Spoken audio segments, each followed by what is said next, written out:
Welcome to another chapter podcast with your hosts, Claire and Rebecca.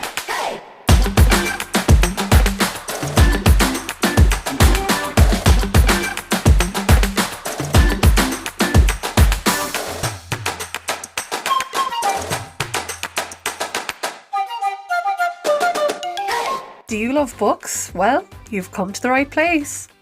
Join us as we discuss all things books.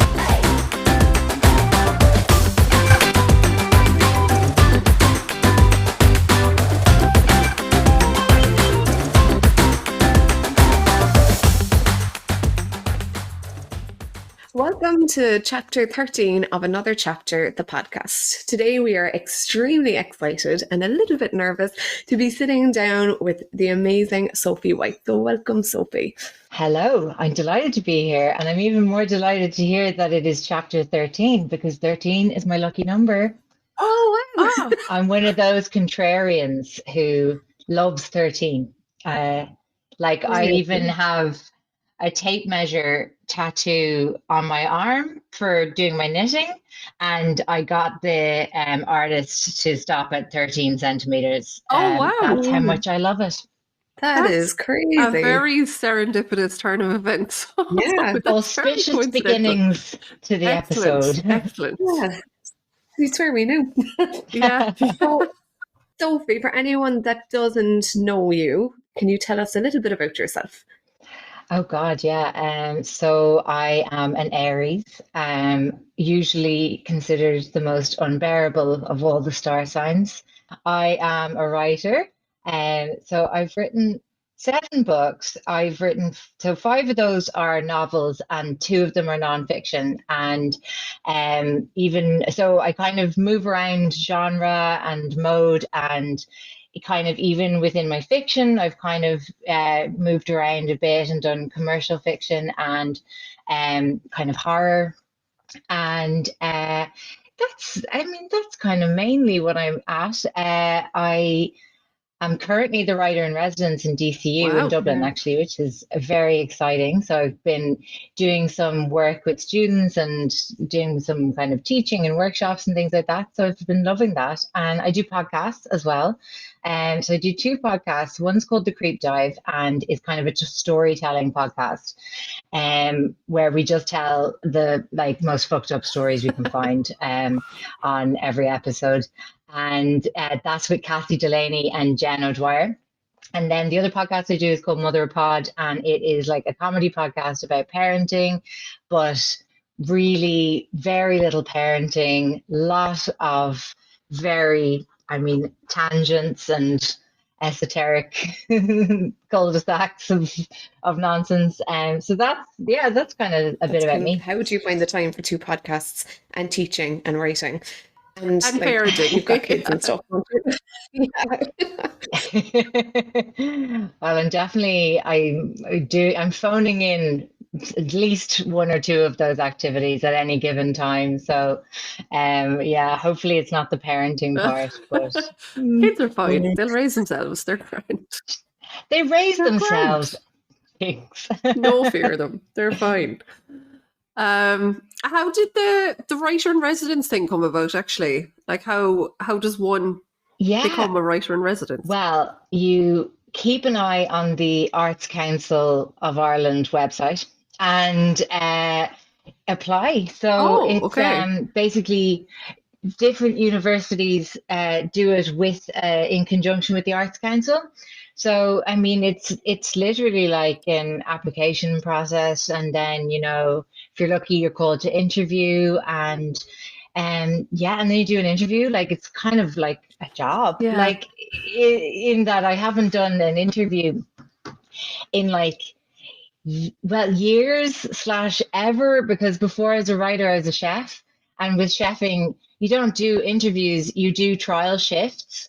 So they'll look at your CV, but then they'll just basically get you in to do a day's work and see if you actually are any good, So it's mad because I never really went into kind of a traditional working world where you would sit down and be interviewed by a panel. So it was kind of like my first adult interviews ever. and luckily didn't fuck up. So at least to any, I don't know, not to the detriment of me getting the job anyway. So it's good. So it's just for the year though.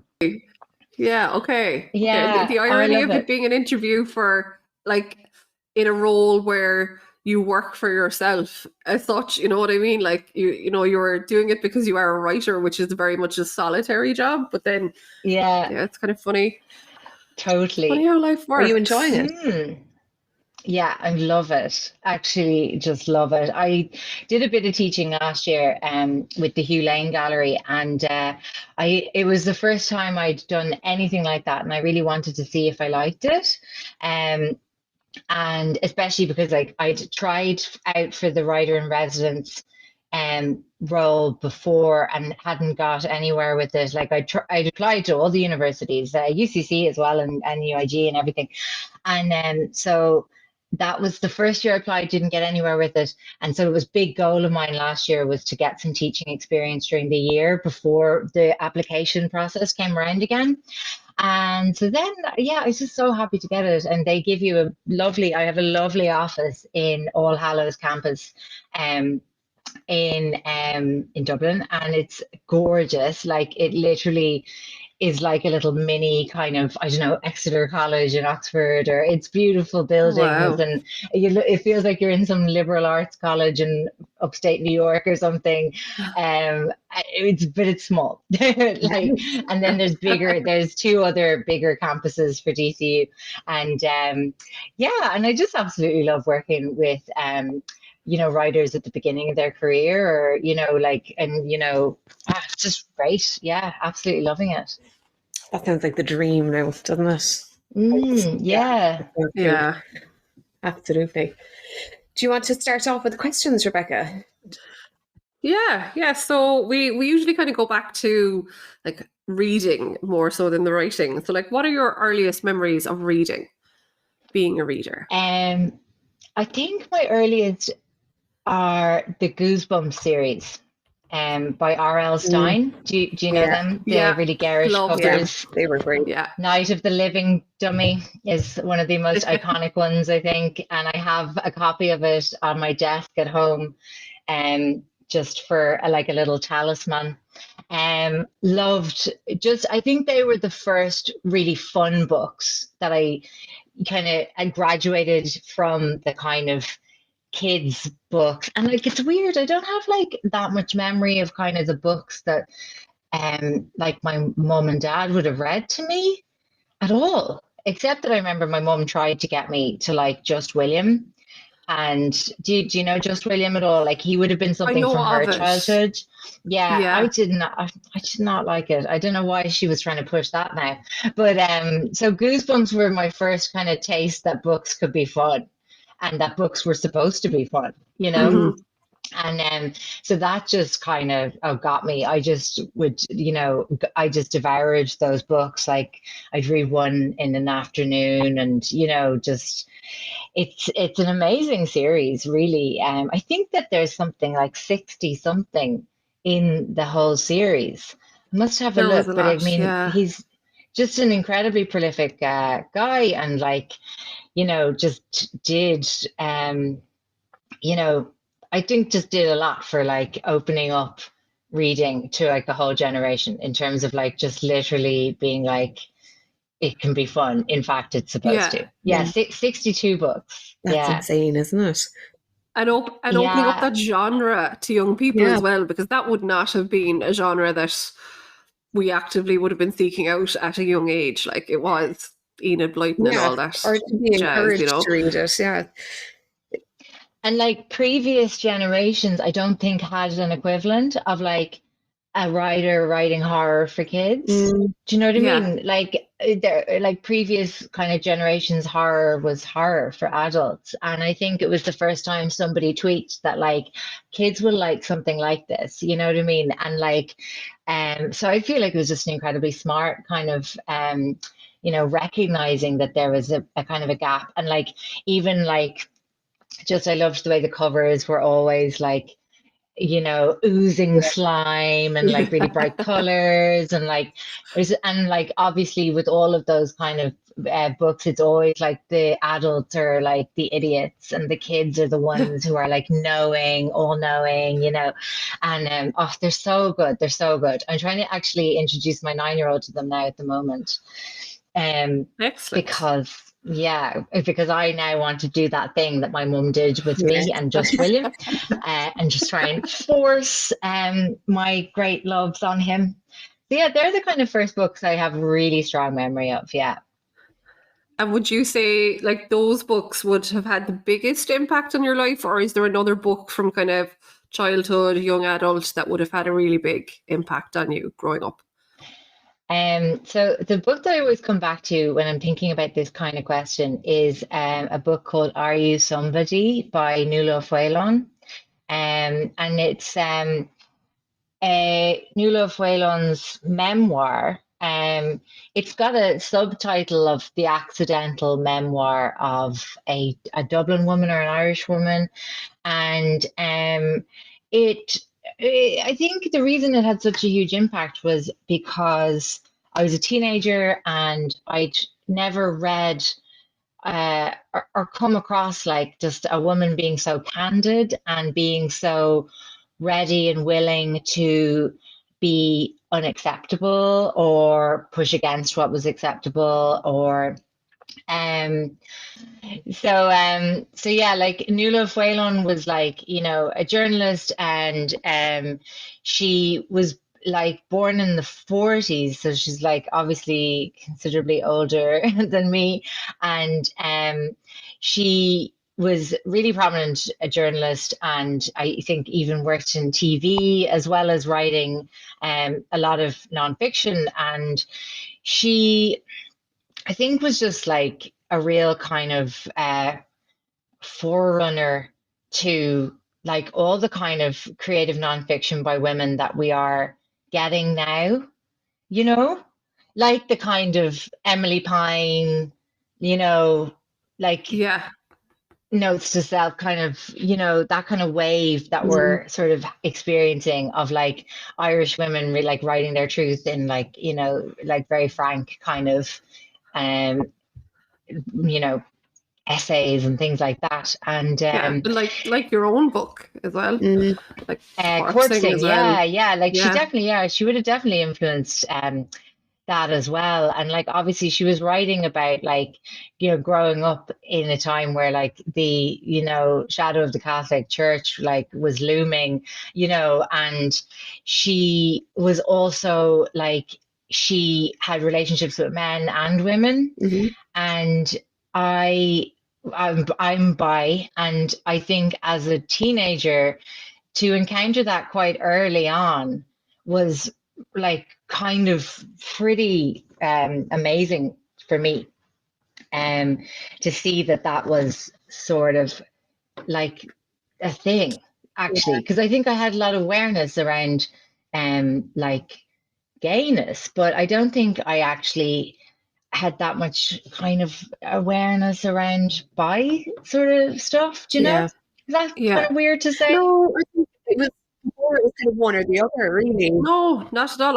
I definitely wouldn't have at that age. Yeah, growing up, like I knew gay people, but I actually didn't know anybody who was bi that I knew of. Do you know what I mean? If they were, they weren't saying it. So I think it was a big part of kind of like reading that book. I was about 14 or 15, and it was kind of like explaining me to me, do you know, in a way. Yeah. So it was very important to me. And it's a brilliant book, it's a brilliant story, and Nuala Whalon's a fascinating person, and she was in a very long relationship with Nell McCafferty, and she, it was just like a real kind of just instrumental in kind of shaping like Irish feminism and things like that. Yeah. Isn't it insane that they're trying to ban these kind of books where kids can see, and people, not just kids, can see themselves represented in them, and it's seen as a threat now, as opposed to a means of learning about oneself and stuff. I know, like it's just it's really devastating. There's actually who is it now that I follow? It's an Irish bookstagrammer, and she's doing a whole series on banned books. Elaine at home in books is definitely doing like read-alongs of the Yeah. banned books. Yeah. I think it's Yeah. Elaine. Yeah. But it's mad. I mean, not that I believe any books should be banned, but like some of the books that are banned, you're really like, what? You know, Mm, like Yeah. none of them should be banned. But and No. each one you encounter, you just think, God, like, why would you be depriving people of this? And it's really galling. And Yeah. it's just awful, I suppose, that it's one of those situations, like obviously in America at the moment, where it's just once it gains momentum at all, once one person kind of sees, oh, I mm, can query something like this, I can question it because I don't like it, and then all of a sudden it's this total tsunami Mm, of loads of people doing it yeah. unnecessarily. Like it's And often having not even read it.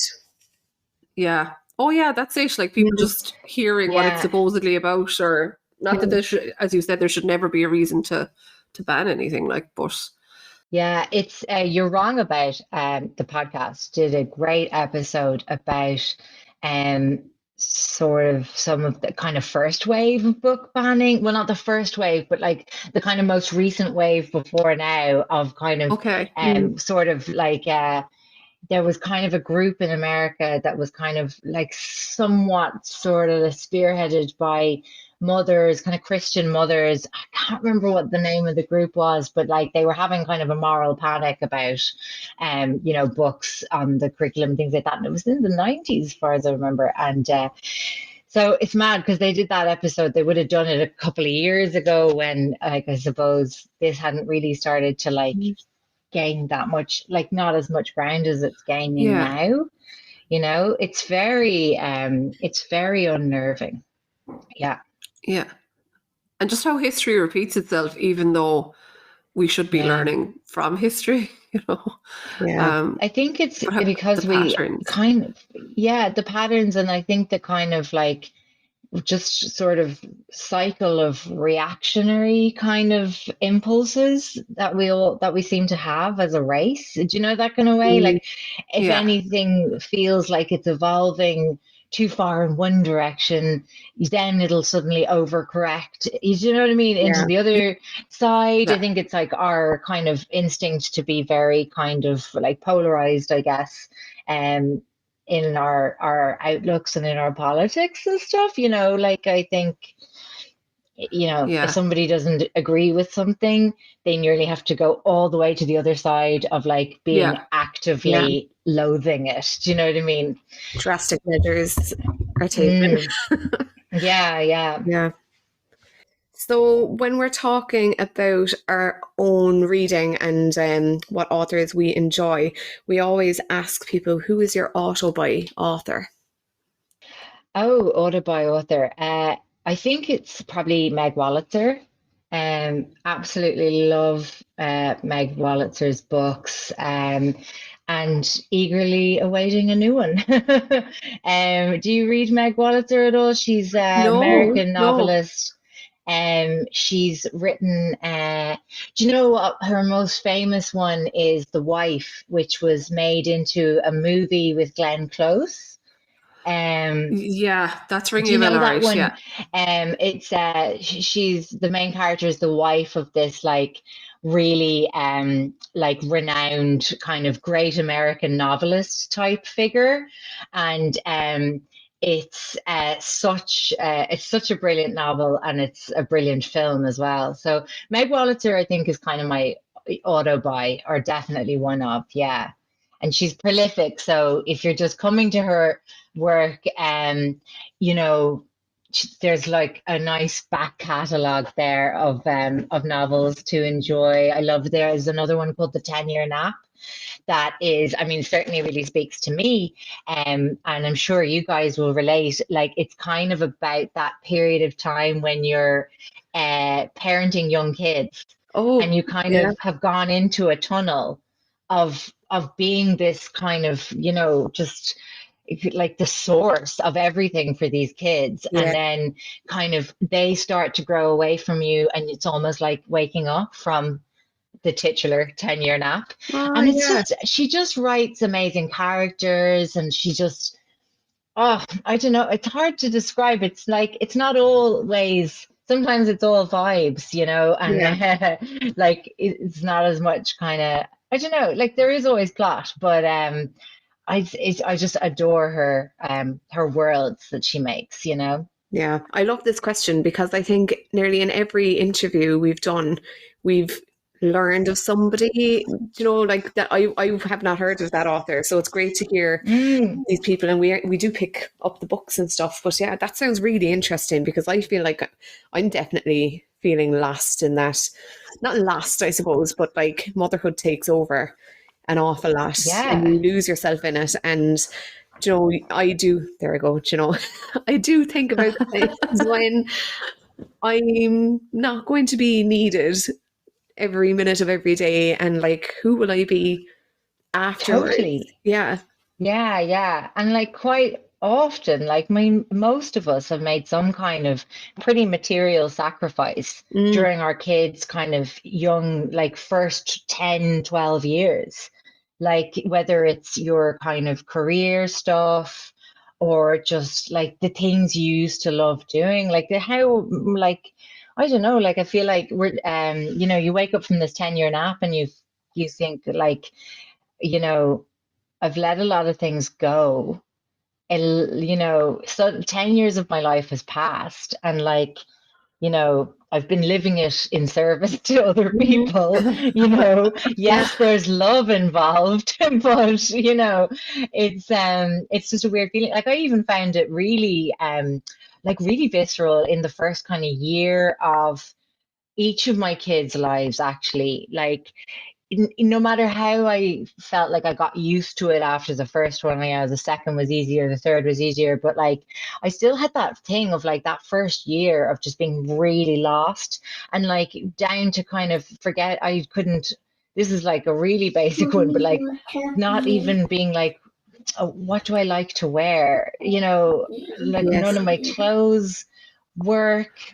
Every time I had this kind of, waking up into who am I? Do you know, that kind of way? Yeah. Yeah. Yeah. Yeah. And that's only Yeah. after the year, never mind the kind of first sort of 10 years or whatever. God, yeah. So I yeah. feel like I was just getting back into myself a little bit, and I was, able to fit back into clothes, and I felt like I was taking care of myself a bit more than I had been. And now I'm Mm. back into like trying to find maternity stuff, going, oh God, and they're all gone from shops. You can't find clothes anywhere, and it's just, yeah, it is you. Everything about yourself alters in order to facilitate these tiny human beings, which, yeah, Yeah, it's it's just crazy. such My a my my full-bodied tiny human takeover. being just joined us. That's I just went off screen there because there was a little voice crying outside going, "Mommy, She all right? Mommy." Oh, She's don't fine. She's like, I worry, couldn't you're in find the right you. company. Oh. Um, Oh, she's fine. But yeah, like I found the same. Like my like Jan will be 7 this year, and like it's only now. Like Lucy she's 3.5, and yeah, it's only now I feel like I'm kind of getting back to normal. But like that, there's stuff that I used to do before I had the kids, and I almost feel like I should just be able to like jump back into that again or pick back up where I left off. Whereas like 7 years has passed. Of course I can't. I can't. Yeah, I'm not the same person I was seven yeah. years ago, as much as I would like to think I was. But that's and it can be it. just a Like, bit startling to realize that amount of time has passed yeah, Yeah, in and you're such a just short so period. blur. inexorably altered. Like, Yeah. Yeah, How old are your yeah. yeah. kids, Sophie? You've got three, do you? Or Yeah, so I have three boys, 9, 6, and 3 as well. And like, oh my God, like I mean, my 3-year-old is like, he's abrasive. Like, I don't even know if I like the guy, Like we did think he was a great addition to the family at the beginning, and now we're like, this guy, like a lot of ways I'm kind of in awe of him because I don't know if it's sort of a third born or like a youngest trait that he's like just this, I don't know, like he just won't be told, doesn't give a shit about anyone. Like I've seen him like reef his 6-year-old brother out of his way, just oh, like grabbed him by the neck and like shoved him out of the way. And like the child is less than half the size of the brother. Do you know what I mean?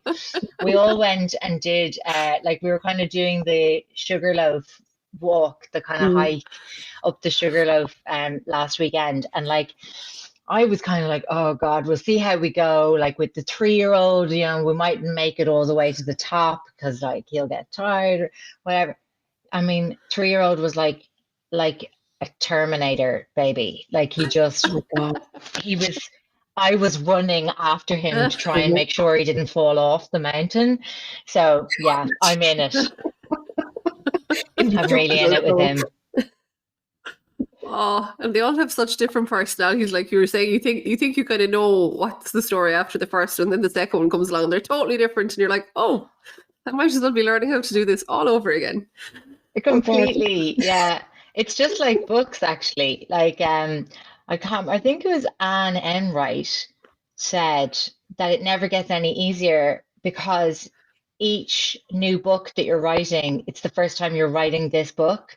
So it's the first time That's a you're great finding point, actually. out what this book needs, Yeah. what it's going to take, how you have to approach it, you know, that kind of way. So it's like you can have your whole little idea about how, oh yeah, this is how I do it. And then you're like, oh, the book's got a different idea about that, you know? So yeah, books and kids, very similar. Yeah. And actually that ties in really nicely with one of our questions about your writing. Like as you said earlier, you have written across a variety of genres, very, very different books. Like, do you find it now? You can possibly kind of answer the question there now, but do you find it difficult to kind of switch from one mode to the other? Or is it like you were saying, you know, it's a new book anyway, so kind of the genre actually doesn't really make a difference? I really enjoy switching from one mode to the other. Like I've written a lot of my last books kind of concurrently. So I would have written Corpsing at the same time as I was writing one called Unfiltered, and then I was writing the Snag List at the same time as writing Where I End. And those two like couldn't be more different. Well, like all four of them are really different, but like I would always be toggling between. That would be quite good for your head though, because Where I End is extremely dark and like freaky. Yeah. And then like, I mean, with Where I End, I was finishing the Snag List and I was starting My Hot Friend, which is my latest one.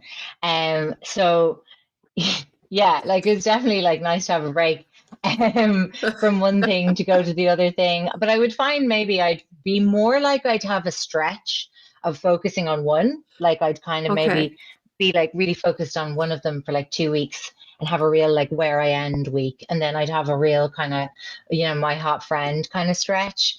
And I kind of go between them in that way when I'm working on them at the same time. And it's really fun. And they're often in fact, they're always in different stages of the process. So like say one will be in its first draft stage and the other is I'm editing and I'm redrafting, you know, that kind of way. So you're never really doing the same thing at the same time. So it's not too much like patting your head and rubbing your belly. Like you are kind of doing, you know, different enough things that it works. Or at least so far. Yeah. Although I'm aiming to just write one book at a time now from here on out. Like I never really intended for it to happen that way. It's just kind of how the kind of cards fell. Like, I cannot imagine the mental process that it must take to go from, because your stuff, all your work is very different. I've read a good couple of your books and I can't say that any of them is in any way too like another one. And to think that like the same person wrote these two books, it just blows my mind, because it like they couldn't be on further ends of the spectrum. And now I know they all deal with, these two in particular, Where I End and My Hot Friend, deal with mental health issues and stuff. But like they're just, it's crazy. I don't think I'll never forget reading this, and I cannot wait to talk to you about it, because I could not put it down. And it was like I couldn't look away from it.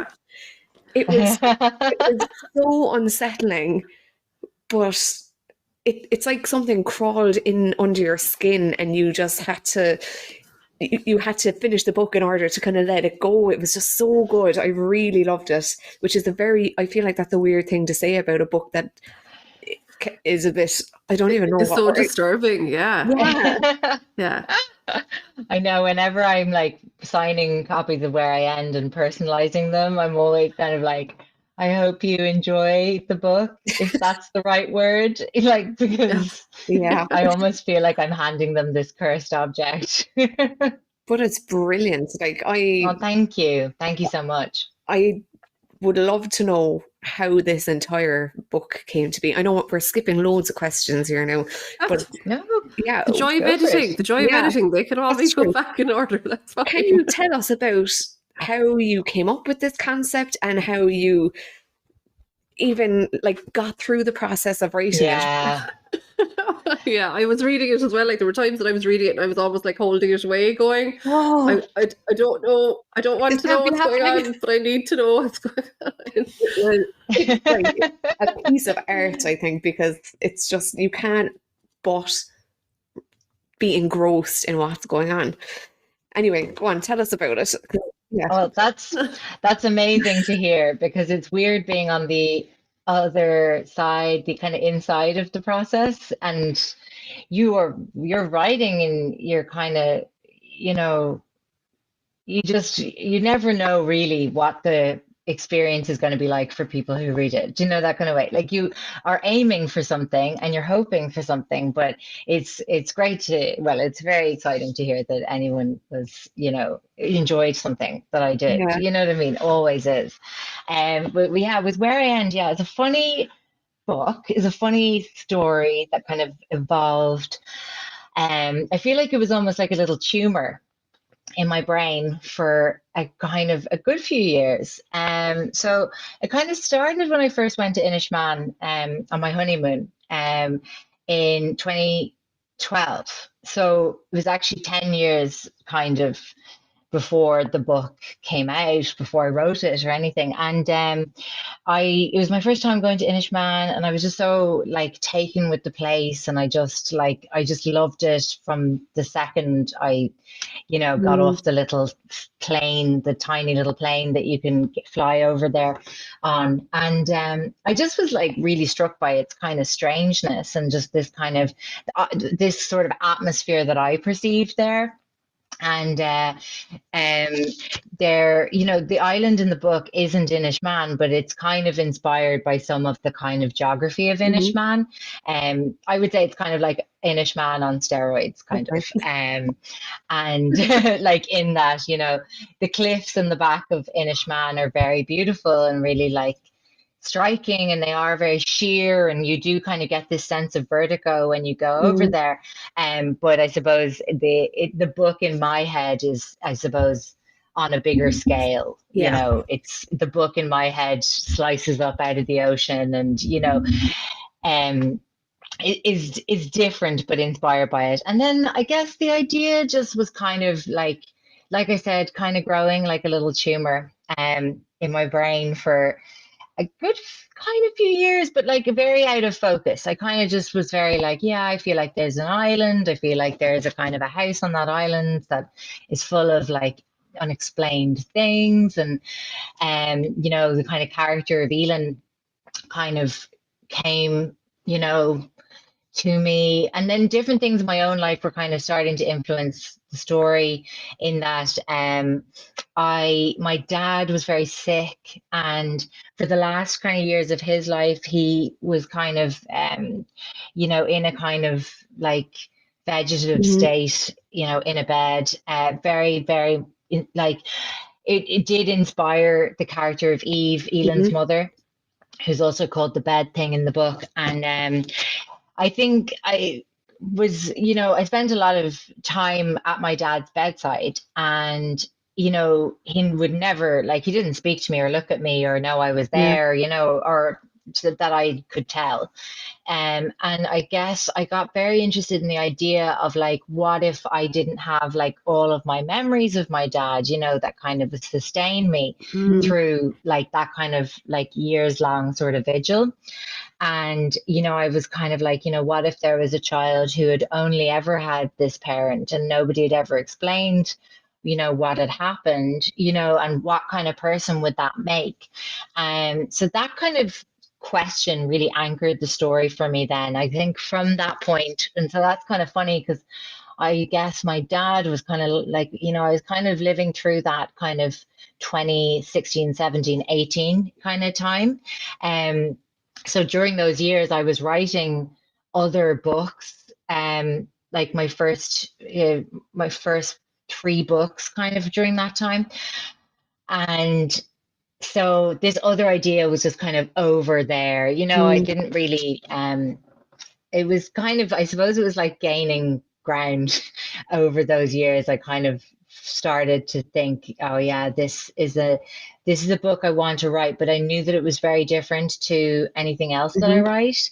And I guess that there was almost this sort of idea of like, I don't know when I'll write that, but maybe I will sometime. And then what happened was then I work with Tramp Press on like kind of one strand of my work, and I'd written Corpsing and brought it out with them, which is a collection of essays, and also has quite kind of horror themes in it.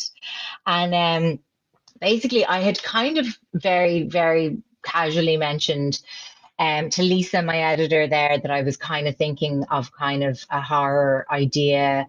And she kind of like, and I'm so lucky she did, she kind of latched to that a bit and said, tell us more about this. And I said, oh, I don't really know. It's nothing.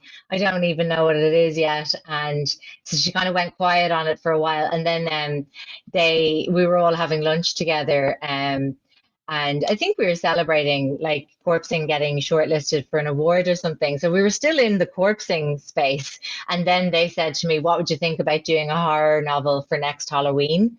And it had just, I think it was about November time. So Halloween had just passed. So they were essentially proposing that I do a novel in a year. And we would, I mean, wouldn't it be fun to bring it out at Halloween and kind of like, yeah, like, so it was really like their kind of like vision and trust, and I think when Tramp Press says, why don't we do a book? You say, fucking yeah. Yeah. Absolutely. Yes, Anything please. to work with you guys. Yeah, like they are amazing. Sarah Davis Goff and Lisa Cohen, like they are incredible, creative visions. They just, it's just such a privilege. It's like a privilege to work with everyone I work with, but they do very special books, and to be anyway part of that is obviously massive, a huge privilege. Yeah. And so yeah, they definitely they really rolled the dice, because I kind of was pretty vague about what that book was even about. And usually with novels, you write the novel before anyone buys it. And so this was kind of an almost backwards way of doing it. And I think I had shown them, I mean, literally I think what became the very first chapter, I'd kind of passed that along and said, do you think this sounds like a book? Yeah. And yeah, so I don't know when I would have gotten around to writing it if they hadn't been like, come on, let's do it for next Halloween. It'll be a laugh. And I said, it will be a laugh. You fucking wait, you guys. And then it was very funny because all through the kind of writing process, when I'm writing first draft, I always get up early and write between 6 and 8, or always have done so far. And I'm pretty like religiously work to a word count, which is very kind of, I don't know, a bit unromantic, but it's just, I mean, how I do it, how I get it done. And so I'd always be up in the bed. I often write in bed when I'm writing first draft, and my husband would bring me up coffee and I'd sort of write. And then like at about 8, I rejoin the fray and start like banging lunches together, lunch boxes, and getting kids out the door. And so I'd always write on an empty stomach, just drinking coffee. And like some of the Google image searches for writing Where I End were absolutely disgusting. Oh Like God. I'd be searching like corpse left in water 2 weeks, to find out what that would look like. And so every morning I'd be updating Lisa and Sarah in our WhatsApp group of like what disgusting thing I was Googling that morning. And so yeah. So it was honestly, it was one of the, I don't know, like, I mean, easiest, quickest first drafts I've ever written. Wow. It was absolutely bizarre. Yeah, like it was crazy. And like it was very different to my other books because I usually am a meticulous planner. And I do a lot of outlining. I do a lot of character building, preparatory work before I even start writing the draft. Whereas with Where I End, I kind of started to try and do those things, the kind of usual things. And then I just was like, they're not working for this book. Like, it doesn't seem to, this is not the way this book wants to be written. And so I didn't force it. And I said, all right, I guess I'll just go with it. And this is the only time I've ever done that. And I mean, some of it is practical because with Where I End, it's a first person sorry. It's just that she looks like this kind of Victorian ghost child has just appeared behind you. I had to turn for the light. I love her. Oh, and the really cross little face. Oh, is she okay? Oh, yes, totally. She's just tired. Oh, yeah. She can't hear any of this either because I have the headphones in, so all she can see is people. So it's fine. As we're talking about like corpses and water. I should have pretended she's not actually there. What child? Oh, no. What child behind me? What do you mean? What?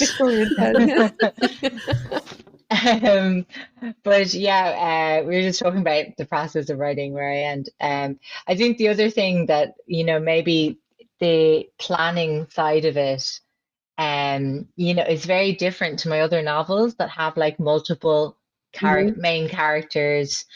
They almost require a more of an architecture to kind of balance those stories and kind of weave them together and stuff like that. Whereas Where I End is Ellen's story, and it's done, completely from her perspective. And so, yeah, it was just weird. Yeah, it was a spooky book, and it just arrived spookily, fully formed. And even the edit was usually I would do like huge work between first draft and second draft.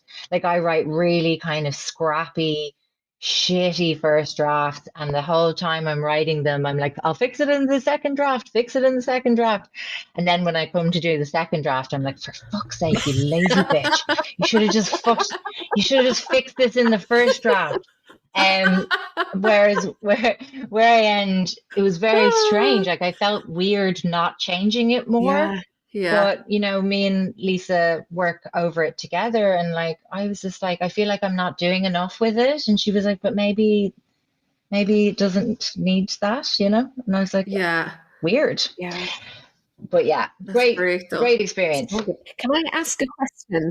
And this is only because this has kind of come up. I've seen it a lot, even in reviews on Instagram and stuff of Where I End, where people are wondering, are we going to find out what happens next? So is there a sequel to this? Yeah. I think I've thought about this less than other people have. So I don't know if I have much of an answer. I don't know. Like it's a funny one. Like these characters kind of just invaded our brains, and I think they're unforgettable. And I think that's why people are like, what happened? But I think that's part of the horror that and you don't know. Yeah. Oh God. Imagining what may or may not have happened or be happening is, I think, probably part of what makes the ending uncomfortable. I actually have a knot in my chest thinking about this. I'm like, oh God. But the one thing that is interesting about this question is that one of the inspirations for Ellen was Tom Ripley. Yeah. The amazing Patricia Highsmith creation. And those books there's a whole series where we follow Ripley. through all these different scenarios, and I'm like, all the different scrapes he gets himself Yeah. into. I mean, he's a fucking psychopath. Um, and I think I was quite interested. I was looking to Tom Ripley as inspiration for Elin because I feel Elin's kind of a bit of a blank herself. She's kind of a cipher, and so is Tom Ripley. And so that's interesting that like that is a series, and I am taken with the idea of like how does Elin operate now that she has penetrated this family, and Mhm. also how does she operate in a kind of a world where nothing's known about her, as opposed to the Yeah. kind of baggage that she had on the island as Yeah. being this kind of cursed child. So yeah, never Hmm. know, never know. Who That's knows? exciting. Yeah. Oh, yeah, I love it. I always recommend books to my mom and stuff, and there's some that she just can't bring herself to read, and it's anything where there's kids that get hurt or are in danger. She finds them very daunting, I suppose. And I would Yeah, love to be like, you have to read this book, but the poor woman would be traumatized. She'd I never know. talk to me again. I'd say, My own mother is absolutely refuses to read it. And I yeah. was like, look at the review in The Guardian. Would you not bloody read it? She's like, no, no, no. Wouldn't be for me now. And she's great. Like she's a great sport. She's read all the other ones pretty much, I think. Yeah. But yeah, no, it's not for everyone for sure. But it's weird because I had a ball writing it. Which is So so ironic, I really, isn't know, I it? know. What does it say about me? I reveled in it. I mean, It was Yeah. clearly a story couldn't that help myself. had to be told, just sounding, how enjoyable the process was, how relatively easy it was to write it, how interested the publishers Mm, were in it. Like it was obviously just a story that had to be, was meant to be, Yes. was meant to be put on paper. yeah, yeah. I'm very glad it was. Definitely, And definitely. how does the two publishers thing work? Like obviously they're the different genres, but like how did that even come about? I wouldn't be Ah, familiar with well, that side of things. yeah.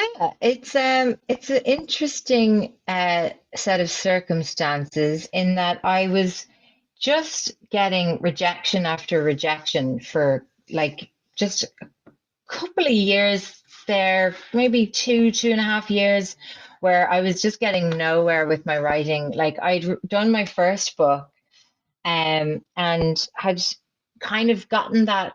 I mean, that was a very strange kind of publishing experience as well, because I was basically approached by the publisher and they asked would I be Mm. interested in doing a book, and then I pitched them the idea for Recipes for Nervous Breakdown. And like that all came about because I was writing recipes in a cooking column, which then, it had come about because I Yeah. had worked as a chef. So, I found my way to writing through a very circuitous route.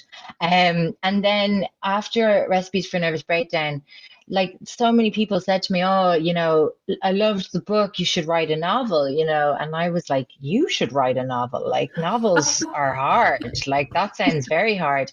But I obviously like read novels almost exclusively. So Mm.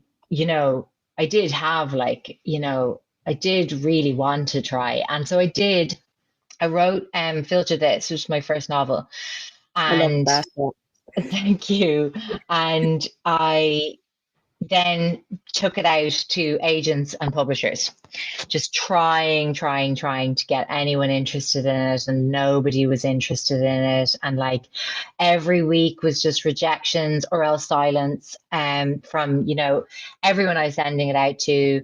I mean, it got to the point where like I was like ringing up my friend and being like, oh my God, I got the nicest rejection this week. And Oh, like it had gotten to the point where like if the rejections were just reasonably nice, I was happy. It was such a slog, and like it was so hard on my like just emotional well-being, because like you can't get knocked back like over and over and over without seriously questioning whether this is even something you Yeah. should be trying to do, you know? Mm, And like yeah. you're already so critical of yourself if you like, make art of any kind.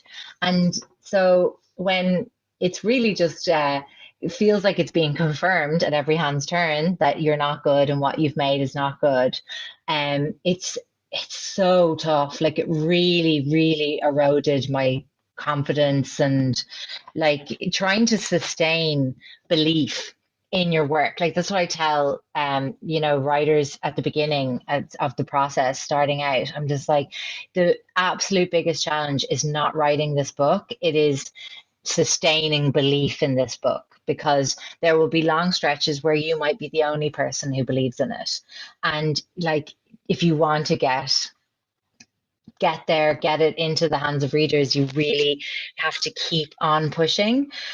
And like it doesn't feel great. Like it feels really Yeah. crap. And you think that like everyone, you're like, I must be the only one who's just like getting this amount of rejection, and like the amount of times I Googled like writer rejection, famous writer rejection, and like I'd read all the Yeah. Yeah. articles about how, like I now I can't remember any off the top of my head, but like huge, some of my favorite novels ever that nearly didn't get published because they were turned down by like 30 publishers. And I used to read all of those just to try and kind of like buoy my spirits, like. But it Yeah. was really, really it was a really hard time. And I talk about it because obviously it's a part of the story, and also like I enjoy hearing other people talk about their failures. I feel like we all do. It's comforting. Yeah. And Yeah. so then, Relatable. well, eventually what happened was I had sent the idea to who is a woman who's now my editor at Hachette, Kira, who is absolutely amazing. I absolutely adore working with her, Kira Dorley. And so I'd sent her the kind of one pager for Filter This, that is the kind of, top line of what the story is, and the manuscript, and or maybe the first chapter or whatever, I can't remember what it was. And she kind of was like, oh yeah, we kind of have had something like this, you know would you have anything else? And I was like, no. I don't have anything else. I've just been writing this thing for a year, and like, and so she kind of wasn't that interested. And then I met her out and was like, she was like, how's it going with your manuscript? And I was like, oh yeah, good, yeah, like completely lying. I was like, oh yeah, there's some interest. Yeah, just lies, lies, lies. And then I was like, you should read it.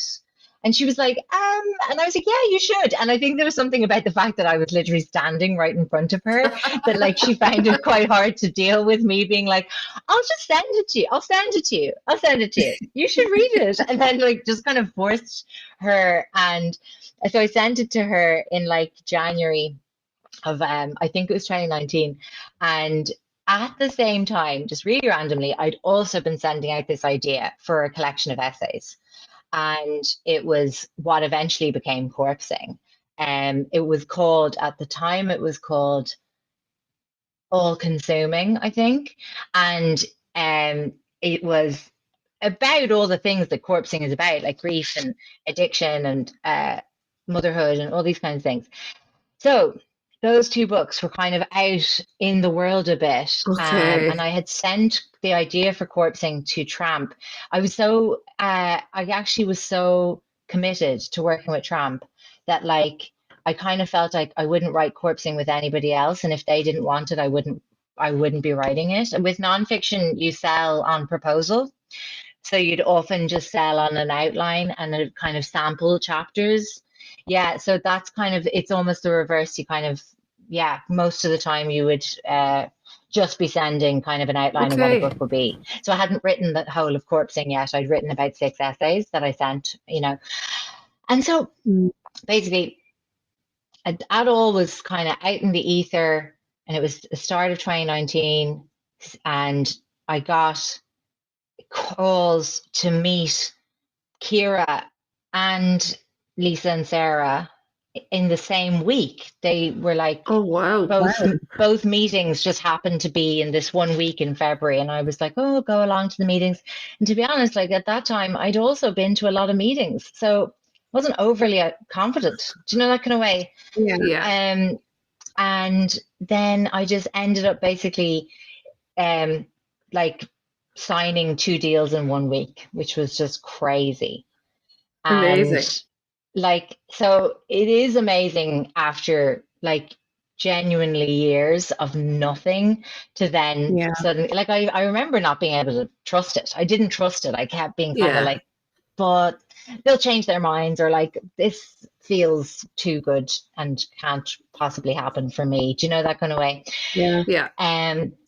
So it was a amazing week. So that's how those things came about. So it was weird. Okay. And so basically, because I had offers from each of them for 2 different, very different prospects, I kind of, like, to your question of what is it like to work with 2 publishers at the same time, I kind of had to go to each of them and be like, I want to work with you. I'm also working with them on something totally separate. How do you feel about it? And had to kind of, negotiate and work around how that was going to work as a process. And I think just generally, like, they're like, I mean, they don't communicate or anything like that. But we like would have a mind to, the publishing schedule of each book, so that they're not butting up against each other too much and things like that, Yeah. That's fair. So, but Which is great. There's, I mean, I don't like Where I End was a funny one because I didn't really intend to bring out 2 books in 1 year, for example, which was last year. But I kind of just was like, oh, it's happening. Nobody give out to me. Nobody give out to me, please. And I think generally, like, I think they get like, well, it's all a part of, I suppose, building kind of, who I am as a writer. Like, so I don't think either publisher like has any feeling negative or otherwise about the other. They see it as very kind of, they see it as distinct for starters, which it is.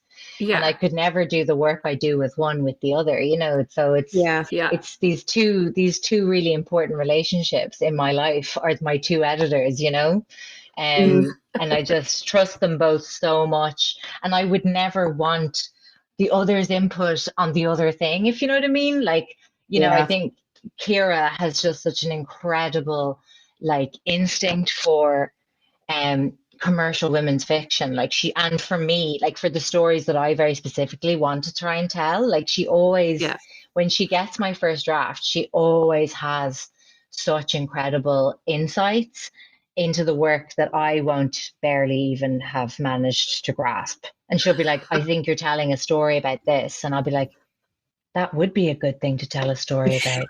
I should try and involve that. And she's like, yeah, it's in there. You need to dial it up, or, she's amazing. She's amazing. Wow. I want to say that, like, I haven't read all of your books, but from the ones that I have read. How dare you? I know, I'm sorry. There seems to be like this kind of theme throughout all of your work, for me anyway, that's kind of set in like the psychology of things, I suppose, and life, and how different events can affect us. And like, I remember reading Filter This and just being like, oh my God, this woman has insight into where like social media is going and where it's going to take us, and how people's lives are going to become nearly infested by having to get likes and, putting on your face first thing in the morning for your socials and stuff. And then if we like evolve into My Hot Friend, and you've got the podcast going on for the 2 girls, and we're seeing that to another extreme, and then the psychology that's in. But there's just this, there seems to be a running theme for me anyway in your books about exploring this kind of a deeper meaning to what we might think are small events. Does that make sense?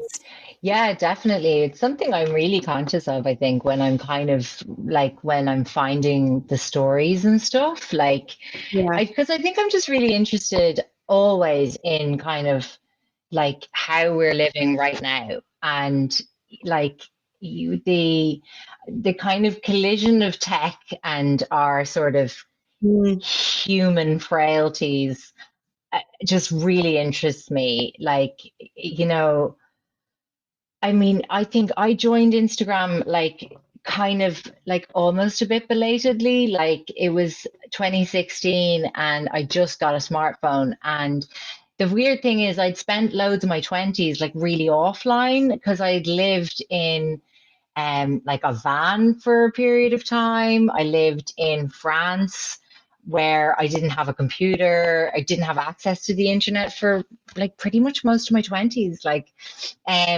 and then I kind of suddenly came online in an almost explosive way of like, it was like arriving to a party really late and everyone there is already belugas drunk. And you're just like, oh my God, like what happened to these people? Who are all these people? And that's how it felt joining social media quite late. And so I Yeah. think I had this kind of like more of a sort of perception of it in its strangeness than if I had Yeah. been there from earlier on and it had just been building Yeah. slowly. Yeah. And, you know, almost like in the kind of, you know, like the lobster can't perceive that the water is heating up Hmm. around it Yeah. or whatever they say. They probably can perceive it. We just can't hear them screaming. Um, but so with Instagram and with the whole influencer thing, and I suppose as well with the mothering on Instagram, you know, I think even now, like it is 7 years later, so like a lot of time has passed, and I do think like Mm. now Instagram and the motherhood space on Instagram is a great place and full of honesty and you know, full of shared experiences and reality. But even just back then in like 2016, I just was seeing these women and like their whole life as a mother just bore no resemblance to what I was surrounded by every day. I was like, oh my God, like Mm. this this performance they're doing. And I did know it was a Yeah. performance. Like I had no illusions that like they really fucking lived like that. Like nobody does. And I just thought like I was so struck by the performance and just how strange that we would perform our lives like this. And then, you know, so that kind of started my interest in our experience as humans in this strange time, you know? And so I Yeah. think with each book, it's always been like a kind of a part of where I find the story. And like the same with the snag list, and that's the thing, I read so much about these kinds of stories. So like with Filter This, Ali, the main character, fakes a pregnancy for likes on Instagram, essentially, like to get big on Mhm. Instagram. Now she kind of stumbles into it, like accidentally initially, but then she kind of runs with it because I think it was almost too dark to have her just do it. Like if we were ever going to be on her side, we had to. It had to be accidental, at least at the beginning. Yeah. Yeah. But at the time, you know, I'd read all about like Belle Gibson, this like really famous wellness influencer who faked cancer in I Australia. remember that. Yeah. Yeah. Yeah. And I mean, I'd actually read of loads of stories of people faking stuff like illnesses and things like that online. So like that had really influenced that story. Wow. And then like with the snag list, I'd read about this kind of like really tech smart town that they were building in Canada that was going to be like this almost futuristic kind of town that where, you know, it was a smart town, you didn't need money, you didn't, I mean, it was just a kind of a really strange kind of concept that kind of like, you know, I just kind of latched to and found it really interesting and kind of thought about how with our level of kind of like on demand living and kind of convenience living and stuff, like I kind of was like, what if like all the characters, you know, are living in this like this hyper polished, glossy, kind of really contrived place. So I named it Monterey Valley.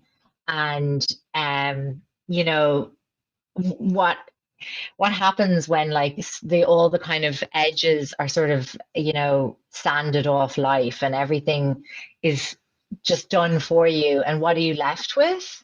You know, and like, so with the Snag List, it's like very much a kind of novel about regrets. And basically, you know, so like some of the kind of living sort of where they lived, Monterey Valley, is kind of satirical, or, you know, a somewhat slight satire, but also not really, because like everything that I've ever written about in any of my books have had seeds of reality. And that's the thing, like people are like, oh, where did you come up with this like outlandish idea? And I'm like, it's already happened, babes. I read about it. And then I said, that's good for a novel. So yeah, and so then with the same with my hot friend, like obviously I podcast, you guys podcast, everyone podcasts. And like I do find it like is another type of really interesting online relationship that is different to Instagram, say, or whatever. Because like I know myself, like I'm just so like deeply invested in the podcasters that I listen to, and like I am legitimately shocked that we're not best friends in real life. Do you know what I mean? And like I will talk about like my podcast hosts, like there's one podcast I listen to, Celebrity Memoir Book Club, and yeah, I love it. And like me and my friend Louise listen to it, and I'd often be like texting Louise and being like, I'm really worried about Claire and Ashley. I just feel like they're not getting on at the moment. And so I was very like, this is like a new frontier of kind of human existence, is this podcasting thing. And so I knew I wanted to kind of write that into a book. And, you know, obviously all of these things are the kind of foundations of kind of more like universal stuff then, like as you said, the kind of psychological effects of any life event. And, you know, so yeah, it's sometimes sort of, I don't know, like the light and the dark, I guess, would be what I strive to do there, you know. I have to say that Joanne in My Hot Friend was brilliant. Thank you. Thoroughly enjoyed her. And I was talking to Rebecca actually the last time. Have you finished the book, Rebecca? Because Rebecca was I just remember I was sitting out in the garden, the sun was blazing down, my son was playing away, Mark came home from work, and I was bursting my backside laughing. And Mark was like, what's so funny? And asked me what was going on. And I was like, oh yeah, you have a baby and see what it's like, and not try to think of revenge. I'd never hated Seb more. I never, to this day, have hated him more than the year after our first baby. And like, I'd also never needed him more. It was this terrible catch-22 of like, I literally need the actual just all hands on deck, like of this baby, but also I truly hate you and I'm regretting everything. And it's just because they're just like experiencing it on a way different level, like, and you just you can't but kind of be like, you're jealous of it and you're resentful of it and you're a lot of different things. And you kind of, you know, I feel as well, like I was so like, I don't know, just so worried and anxious and scared all the time when I had this tiny baby. And like, I felt really resentful that he seemed to be able to enjoy it on a level that I couldn't access, you know? It's really, it's really hard. And then with later babies, I was like, oh, you know, I probably really wasn't doing very well in my head, you know, at all that time. But Joanne in the book now, she's doing okay. She's fucking ballsy. Very, no, I loved writing Joanne. And Joanne and Bert are Bert is a faithful portrait of Seb, my husband. Right down to the fucking using the coconut oil in the kitchen for his beard hair. And I'm like, would you get your own fucking jar of coconut oil? But yeah, Bert and Seb are very, very connected. They share Oh, DNA, and and I love Joanne. Funny enough, she was kind of a late addition to the book. I initially yeah. wrote the first part of the first draft just with Claire and Lexi as the two characters, Oh, and then I just kept being like, I just feel like there's this other character in my head, and she like wants to be in this story, and and I remember being like, I've never done this. I've never like retroactively, or how would you say it, like kind of retrofit a character into a yeah. book. That was kind of It strange, doesn't and feel like that when you read it.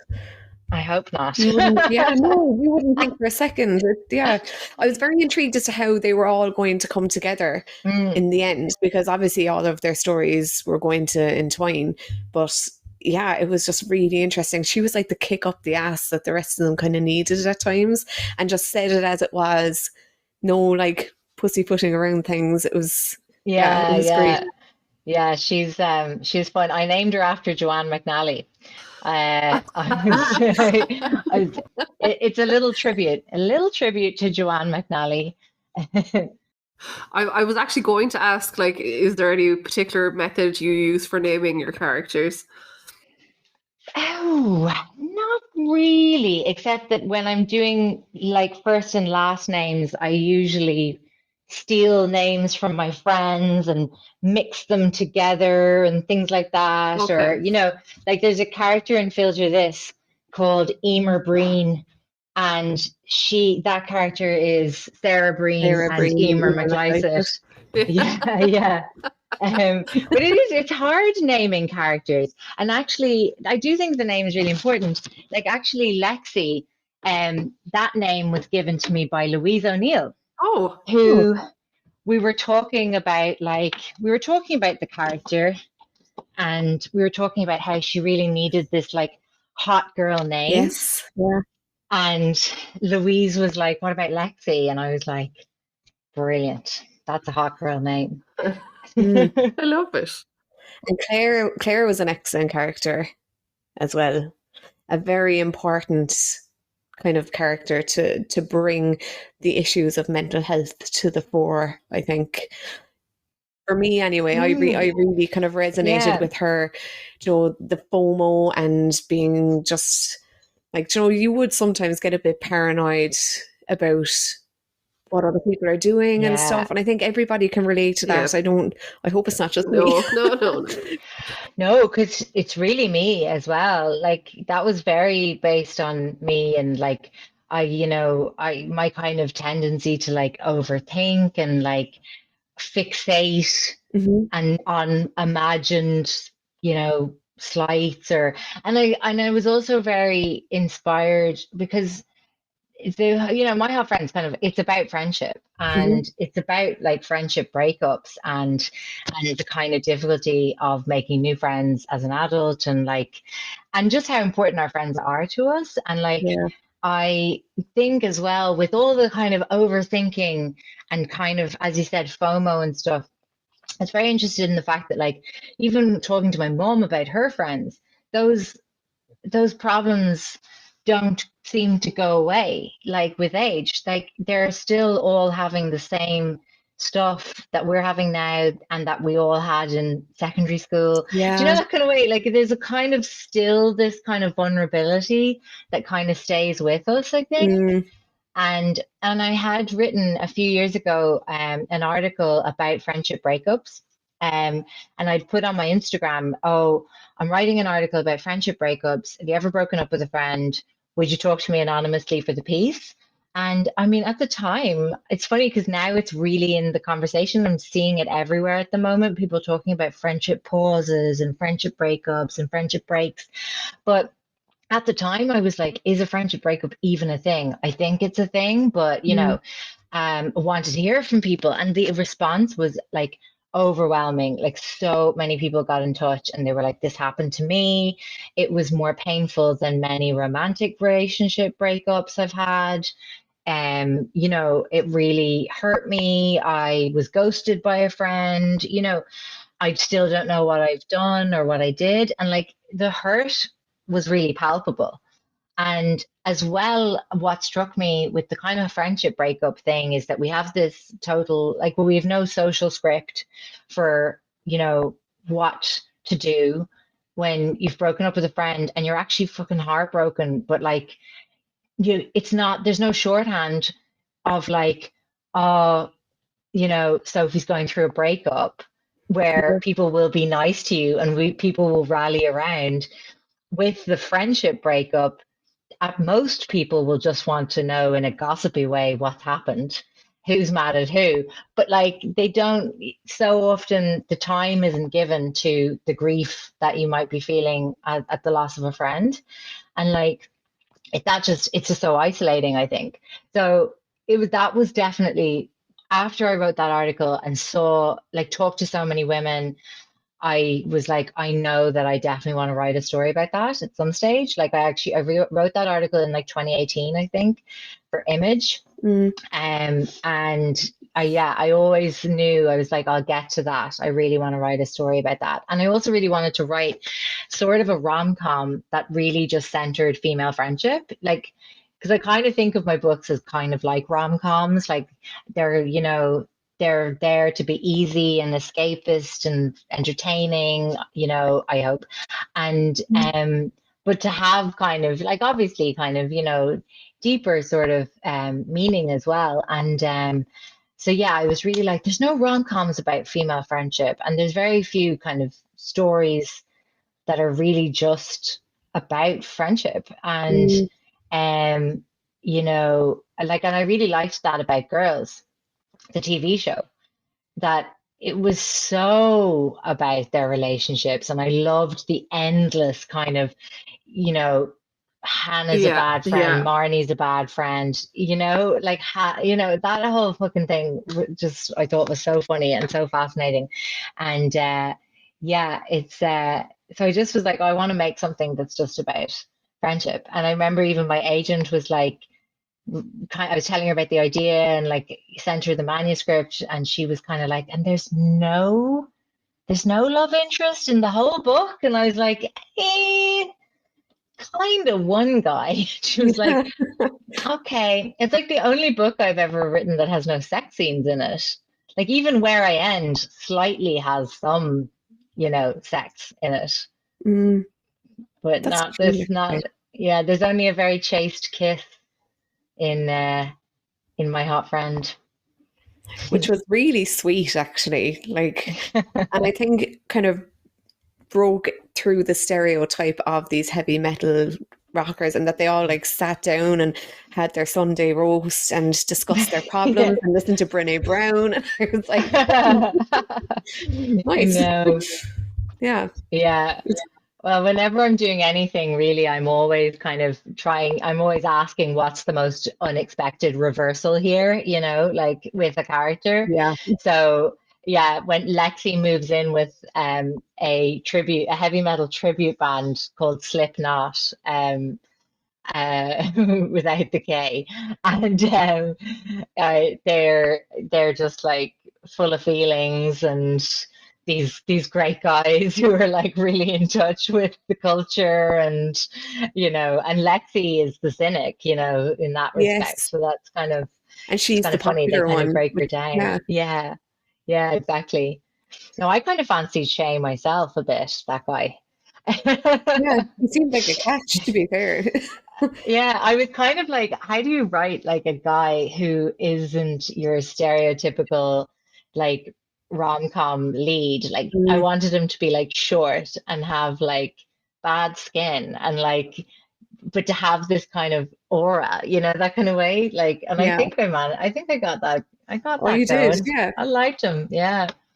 Oh, you were on TV last night, actually. How do you find that? Oh yeah, I'm grand. Like I mean, it's just kind of a part of the job, and it wouldn't be my favorite thing, but it's grand. Like I don't mind it too much. I mean, I always have like afterwards a real kick of like, oh, I came across as a wanker there, I'd say, and just have this kind of instant sort of just quick like, wave of self-loathing, and then I just try and put it out of my head. And like, I'd never watch back, or I'd never listen back to anything, and I never read any like reviews or interviews or anything like that, because I just feel like something like that, it's just a bit weird. Like, it's just a weird thing to have in your head. It's better to just go around always thinking that we're not being perceived in any way. And I feel like that's better. By Yeah, anyone. Yeah. it's like, I don't know. I think that I would be very like that because I would be I overthink an awful lot as well, to my own detriment all the time. I know. Like, It's the pits, yeah, isn't it? yeah. I know. It's weird with the podcast. I'm probably like a bit, I don't self-censor enough with the podcasts. I think I'm very relaxed in our formats, and we've been doing them for so long, like years literally. And you do feel a bit like you're kind of slightly hidden, I think, when you're doing a podcast. Even like I completely forget about the kind of size of the audience or any of those types of things with the podcasts, which is kind of amazing, because I think it probably would, like, I'd probably become paralyzed if it got too in my head about it, Yeah. Like, during the pandemic, we started doing live Zoom shows for our patron subscribers.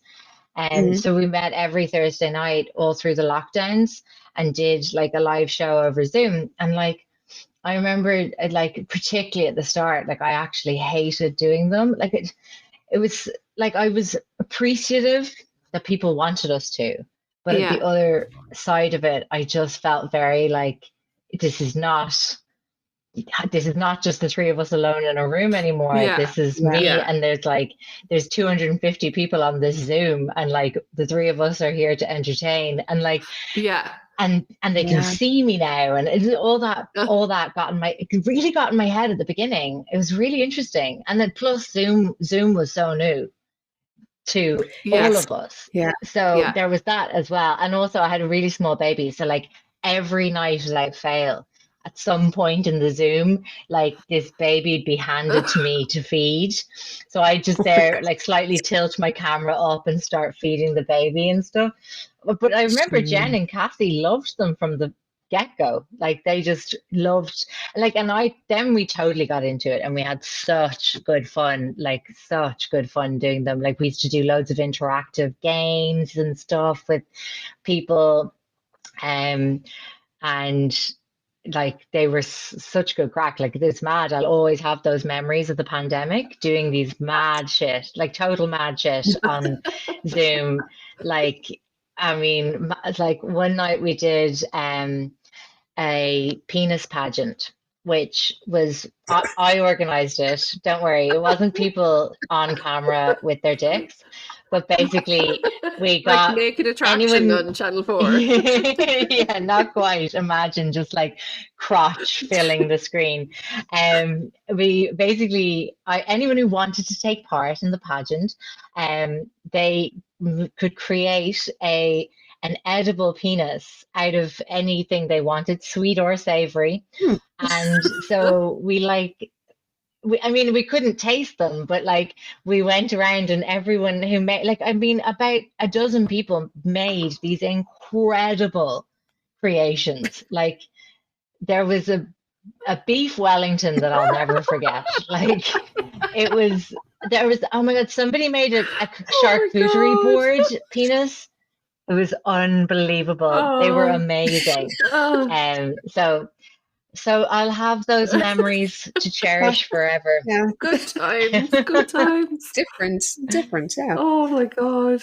That's I asked one question that we were going to ask. Well, I think we were going to ask it just before we go and do a quick fire, because I'm aware that everybody probably has lives to be getting back to besides talking to us about books. But if someone, because I personally would love to write, what advice would you have for someone who would be aspiring to break into this world, I suppose, of writing? I suppose, write the thing,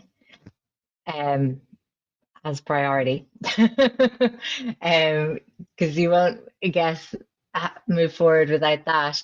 And in terms of writing the thing, I kind of think, like I do, like I said, I live by a word count goal, but also that could be like giving yourself, a set hour every week, or, like just some kind of tangible sort of, agreement with yourself that like I'm going to write 250 words today of the book, or I'm going to write on Sunday morning from 10 until 11, and like try and make it doable, like break it down.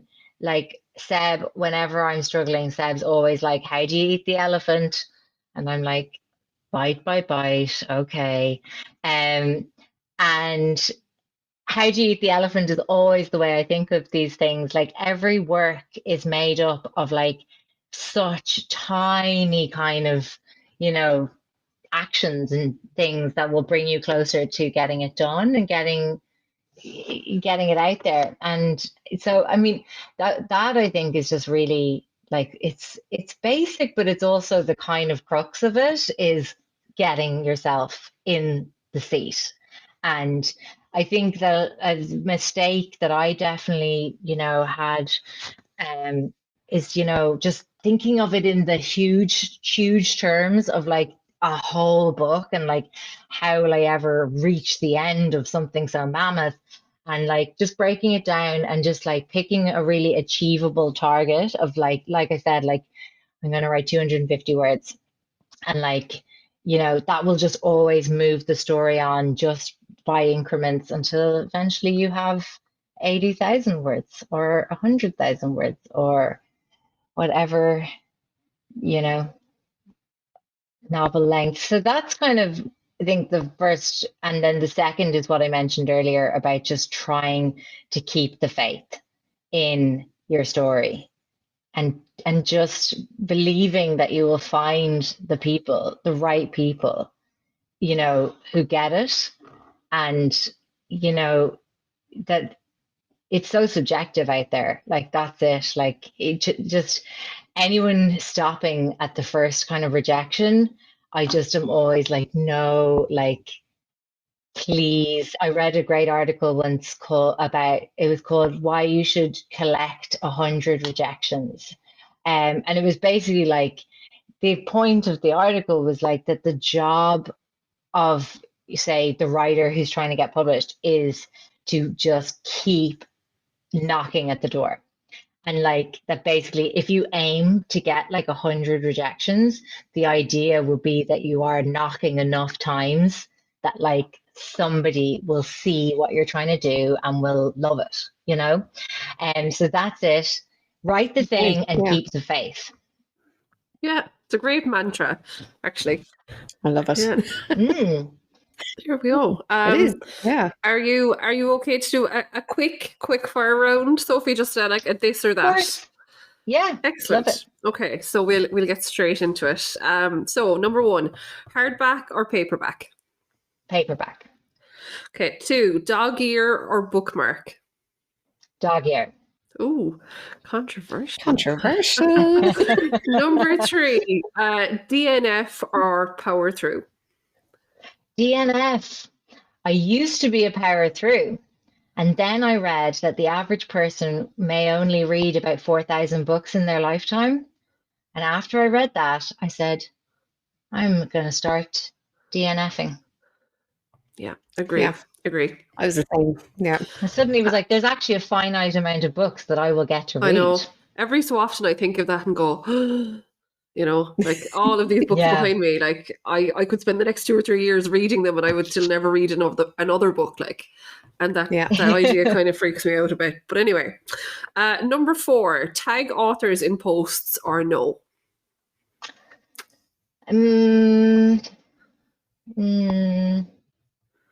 Like, I do, I guess. I didn't, yeah. Oh, that's hard. Which, like, from which side? As the author or as the poster? Whichever. As the poster, I suppose. Whichever. Well, As the poster, would you yeah. advise people to tag an author as the author being tagged, I suppose? This is very funny because I just tagged Sophie in a post there the other day. But go on. Yeah. I would say that I wouldn't, like, I miss sometimes, like posts I'm tagged in and things like that, or stories will have disappeared by the time I spot, do you know, that kind of way. I think if it's a review and the review is negative, I mean, I guess not. Yeah, like that's fair. That's that fair. pretty. Yeah. That's fine, and I think that's the general consensus. In fairness, so Yes. Yeah. you're good. Yeah. Number 5, a huge release party or an intimate casual gathering. A huge release party. Go for it. Number 6, would you rather love a book that everyone else hates or hate a book that everyone else loves? Love a book that everyone else hates. Number 7, only read mediocre books forever or one stunning book once a year.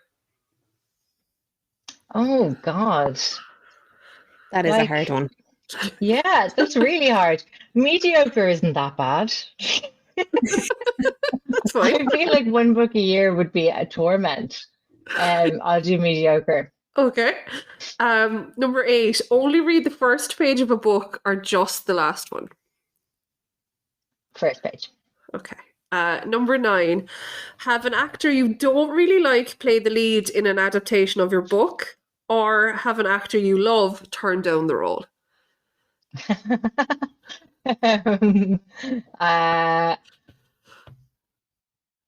Have an actor I love turn down the role. Okay. Number 10, Mother of Pod or The Creep Dive. Oh, that's very hard. You can say both. I mean, I can say both. Will they listen? I do love The Creep Dive. I love Mother of Pod too. I can't pick. Okay, both. We'll go with fair. both. That's fine. It's just something, yeah.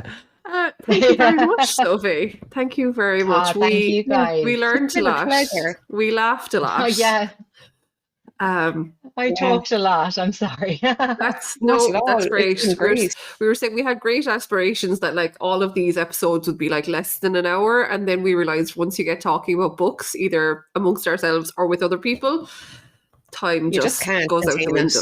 Yeah. That's So- it. And I like long podcasts. Like I'll listen to hours of a podcast, whereas I don't watch, like, I don't have the attention span for telly. Like this, I don't have the same attention span for telly. Yeah, Like Same. it's mad. Yeah. So this has and been on a that note, pleasure. thank you so much for giving us so much Yes. of your evening. And we're very conscious, 3 smallies, Yeah. you have plenty Yeah, more things to be appreciate doing, I'm sure. My absolute pleasure. I have to get back to my current read. What are which you reading? is Yes. it's a book that I'm like, do you know when you're just constantly dashing back to something and you're like, just want more? It's Yeah. Project Hail Mary by Andy Weir. Have you finished it? Yes. Oh, I never stop talking about this book. Like, this book is mine. Ooh, Yeah. no We were talking about way. this Yeah. book on, I'd say, the first ever episode of this podcast, because No we have so many way. episodes. And then Sinead Cuddihy had it as her book club pick. So I Sinead- eventually picked it up for that. Yeah. Yeah, that's I saw that that At Tired Mommy book club was doing it, and I have still never successfully coincided my reading properly with the book club. Like I constantly am trying to like attend this book club, and I'm just like, I'm always out of step. I'm always like a month behind. I'm just starting what they've finished, and so they've just finished Project Hail Mary, and I just started it a couple of days ago, and I'm so annoyed that I missed the chats because I'm obsessed with it. Like it's a really long book, and I nearly is, finished it yeah. after like 3 days. Oh, it's mad. amazing. It's amazing. Because in real life book club, one of our first books years ago was The Martian. Okay. And it was such a random choice because none of us, well, we all thought we didn't really particularly like sci-fi and things like that. Yeah. I mean, I do love sci-fi movies, but I wouldn't be a big reader of sci-fi. And The Martian book is, have you read it? It's brilliant. No. Yeah. It's absolutely brilliant. And you know, the story with The Martian is that nobody wanted to publish it. And Really? Andy Weir it was originally self-published. Oh, and Wow. then it got picked up by it did phenomenally as a self-published book, which is really hard to do with self-publishing. And then it was picked up by a mainstream publisher after the fact, and then obviously just like became such a complete sensation. It's just, I love that origin story because it kind of ties right back into like what we were saying about keeping the faith in your own work, and even like, how do you eat the elephant bite by bite? Like, he published it in like a serialized format. Okay. On his blog. Or was it a blog or was it a newsletter? But whatever it was, that was kind of its inception, and it's just amazing. That's unreal. But it's cool, isn't it? It makes me so happy that it's Project Hail Mary you're reading. I literally I never stopped recommending it. Like, it was my ultimate book of last year. But like, it's one of those books that like, I'm always like, oh, you should read it. But then like, if someone said they didn't like it, I'd nearly cry. Like, I'm so invested in that book. Like, it's so good. Yeah.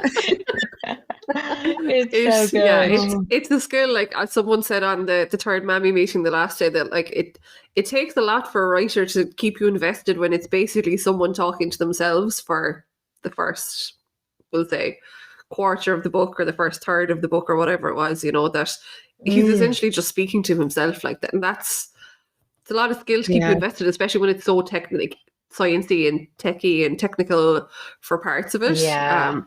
But it's such a skill. It's so good. Like, we're all in that fan club now anyway. So. Premise. I know. I was telling Seb about it as well, and was like, just listen to this for a premise. He's just woken up and he's discovered he's in space and he can't remember his own name. And so, Seb's like, sounds very good. I'll wait for the movie. I was like, the movie's coming, babes. Let's hope so, yeah. On that note, we'll let you get back. We definitely can't keep you any longer now, knowing that. Thank you so much, Sophie. Thank you so much for coming on. You're a star.